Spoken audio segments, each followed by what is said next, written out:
Farzandingiz maktab darslarini nega o'zlashtirishim kerak deb so'rayaptimi? Videoni oxirigacha ko'ring, farzandingizga asosiy sababni tushuntira olasiz. Hurmatli ota-onalar, maktab fanlari shunchaki baho uchun emas.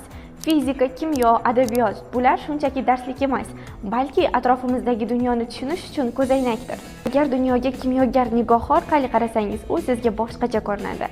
Agar adabiyot orqali qarasangiz, insonlarning his-tuyg'ulari sizga ochiladi. Eng muhimi, bolangiz bu barcha fanlarni o'rganishi kerak. Chunki hayotda rivojlanishning faqat bitta to'g'ri yo'li yo'qligini anglaydi. Kimyo bilan aloqa qilishning qancha ko'p usulini bilsa, shuncha keng fikrli va moslashuvchan bo'ladi. Fani o'rganishdan maqsad matematik bo'lish emas, balki u orqali o'rganiladigan aniq tartib va mantiqiy fikrlash orqali hayotdagi har qanday muammoni yecha olishni o'rganishdir. Chunki miya mantiq bilan ishlash va tanqidiy fikrlashni bilsa, qolgan fanlarni o'zlashtirish 2 barobar osonlashadi.